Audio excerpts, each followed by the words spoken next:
everyone. Welcome back to another episode of the Cup Half Full podcast. I'm your host, Martika Chanel, and today we are diving deep into a crucial topic that will create a fulfilling life for everyone, which is becoming your own muse. And what do we mean by that? It's becoming the source of inspiration for yourself, beholding your own beauty, and embracing and appreciating your own quirkiness, what makes you you. And this is important because when you possess this, you radiate this beautiful energy about yourself that people they want some more of because it's an aura that is magnetic, and we all love some positivity and just some confidence in other people, right? We want to be around those individuals. So let's get into 7 ways on how to become your own muse. For starters, talking about becoming your own source of inspiration. And we get there by delving into introspection, understanding what it is that we want for ourselves, because that is part of being clear on who we are and where we stand. So we're seeing what do we want for ourselves in the distant future, in the near future? Who do we see ourselves as? And part of that is understanding, for starters, what your values, your morals are, your likes and your dislikes, what you aspire to be. What is your next thing in life? And that's a good starting point for yourself. Another is embracing your uniqueness, what makes you you. And this is important because we're all different. We all have our individuality, and that should be celebrated, because it's what separates us from everyone else. And people, believe it or not, like you for you. And the only way that they're able to do that is if you accept that first. I know for me, there was a time when I was in Chicago. It was my first big girl job era, and I was doing some introspection, but you all, I was going a little too deep. I was looking at my quirks and analyzing them to the point of it was through a negative lens. And I was getting down on myself because, hey, I have these distinct qualities about myself. They differ from everyone else. And so does that mean there's something wrong with me? Do I need to change those things about myself? And the flat out answer is absolutely not. That is what makes you you. So embracing those qualities about yourself, because they're beautiful, embrace them. The next is challenging limiting beliefs that you have about yourself. Words are powerful, and what you speak over yourself matters. How you talk to yourself matters. So understanding that positive affirmations are empowering, and we should get into that if we haven't already. I know for me, part of my daily routine is the morning workout. After that, I do my reading, at least try to get a chapter in, you all. And then from there, it's the journaling and the affirmations. And I write mine out. I stick to certain ones for weeks at a time because it's something that I'm wanting for myself, even from the aspect of love and new relationships. It's part of my affirmation. I'm open to receiving love. I am love. Love is me. People gravitate toward me. Whatever affirmation that you need for yourself, write them down, speak them over yourself, and revisit them throughout the day, if you will. I know for me also, if you're looking for ways to get started, shameless plug, but you can visit my site to see the self-affirmations and vision board journal. This one's a great starter. It breaks down why affirmations are important. It even gives you some to get started with, all of that. And this is filled, you all, filled to the brim with ways that I affirm myself. And so I do visit that as well. Number 2, touching on what we just talked about, is affirming yourself. Doing that. So we're practicing the daily affirmations, check. The next thing that we're doing is we're visualizing our success. We're seeing ourselves in motion, conquering our goals, one step at a time. So if that is starting your business, you envision yourself online, forming that LLC. If that's the next step in that, if you foresee yourself having a brick and mortar business, okay, envision yourself at the ribbon cutting ceremony in front of your new facility. Whatever your goal is, we're envisioning that because you are placing yourself there and you're showing yourself this is possible for me and I'm on my way to getting there. So do that for yourself. Lastly on that is celebrating your accomplishments. Not only the huge milestones, but the micro ones too. Those are just as important because there are building blocks to getting to your success point. Celebrate those. Not only is it important to do that because it empowers you to keep moving forward, but it also reinforces your self-worth and what you're capable of doing. Number 3 is becoming the epicenter of your own life. This one is critical because we cannot place this responsibility onto someone else. Not only is it super heavy of a request for someone else, but it's impractical for you to ask someone, hey, will you make me the center of your universe? It's a hard no. It's a hard pass. It's too much to bear.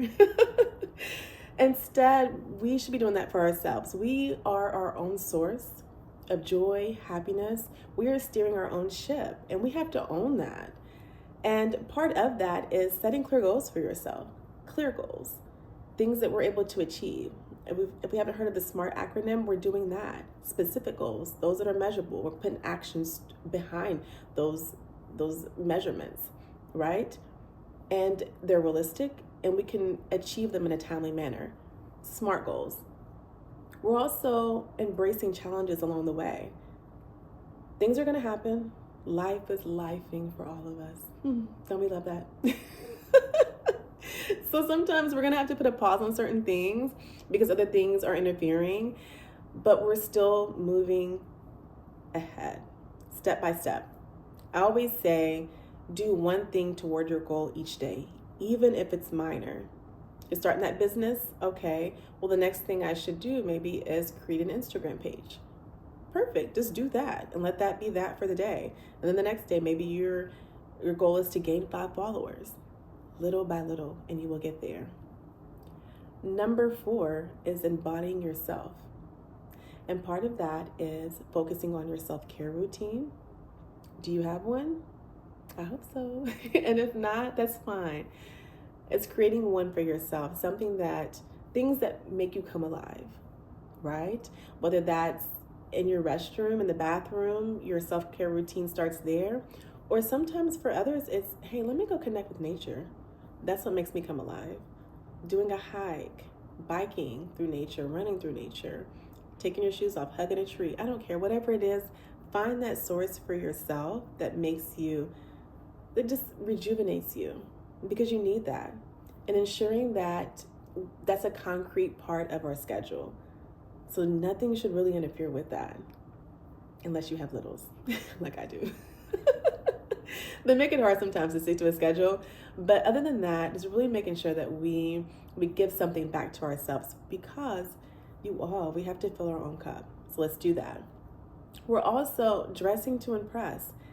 When we're talking about embodying yourself, how do you see yourself also? We're talking about the mental, okay, how do you literally see yourself? Your style, the palette, the color palette that you want to wear. Because how you feel is how you also perform in the world. You feel confident, then you exude confidence, right?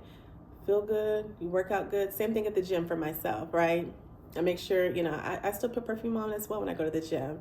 Not too much, nice, light and airy one, but I also put on my jewelry, because it makes me feel good. And then I find myself, I'm killing my workout because I feel good about myself. Do that for yourself as well. We're always projecting confidence along the way also. The fake it till you make it thing is real. And when you're meeting people for the first time or you're engaging with people, you're looking them in their eye, you're making eye contact. We're sitting them straight, head held high, all those things, right? The things that we've learned back in the day, they still hold true, right? To being able to portray and exude confidence. Nice firm handshake. You're meeting someone, hey, I'm so-and-so. Well, I'm so-and-so as well, and it's nice to meet you. Just exude confidence. People love that, all right? And that's something that leaves a lasting impression in a good way. Number 5 is upgrading your environment. So we've spoken about the internal, the external in terms of yourself, but also your surroundings. I know for me, you all, I did some feng shui in here yesterday, and let me tell you, I feel alive, you all. I can actually see all my baseboards. Everything has a place. I'm able to operate in a more clear manner because everything is nice, neat, and organized. Do that for yourself as well. If it's decluttering a drawer, starting with a corner of your space or wall like I did yesterday, do that for yourself. It does wonders for your soul and your peace of mind. So upgrading your environment. Also surrounding yourself with inspiration. So other things that allow you to be more creative or to help you get to your next step. Again, I talked about, for me, it's organization, but if it's a piece of art that just gets you in that zone, incorporate that in your space as well. And if you have the resources for it, roll out the red carpet for yourself. Give yourself white glove service whenever you can because you deserve it and it makes you feel good. It is like a boost in your self-worth, it seems like. So do that whenever you're able to. Creating boundaries is number 6, and this one is critical because how you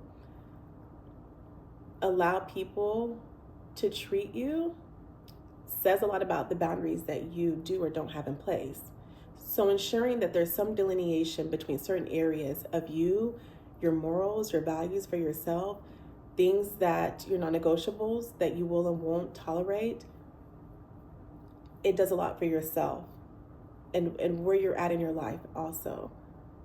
I just watched the movie One of Them Days with Keke Palmer and SZA, and one of the lines that SZA says is, when you know your worth, they can't control your mind.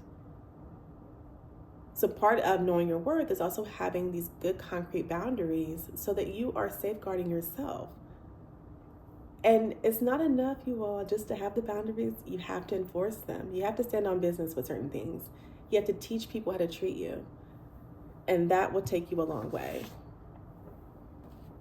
And then lastly, number 7 is another critical one, which is regulating, controlling your emotions. Understanding that in every situation, sometimes you just need to respond. You cannot be reactive in situations. And sometimes what you'll find as well is that it's not you, sometimes it's the other person who's going through their things, their feels, and it has nothing to do with you. And they're looking for an outlet, someone else to absorb what it is they have going on. And so it's good for you to take a step back and analyze the situation to understand that. And what it also does is it allows you to maintain power and control over yourself. Because if you are reactive, that means you've given other people the power, some sort of power over you. Because now they're able to know where your buttons are, press them, and get a reaction from you. Get some sort of excitement from you. And that's what they want. Certain people, they have certain motives for whatever reason. Do not engage. Log off. Do not engage.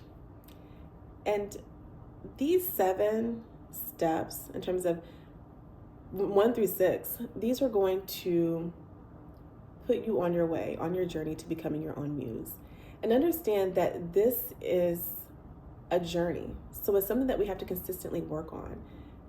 Just like anything else, if we're not using it, then we lose it. So ensuring that we revisit these seven steps, these 7 principles of becoming your own muse, and that way we're centered, we're balanced, and we're able to be our own source of inspiration, behold our own beauty, and we're able to appreciate what makes us, uniquely us. So thank you all for tuning in to the 2nd episode of Cup Half Full Podcast. I wish you all peace, joy, and unconditional happiness. Good day, y'all. Bye.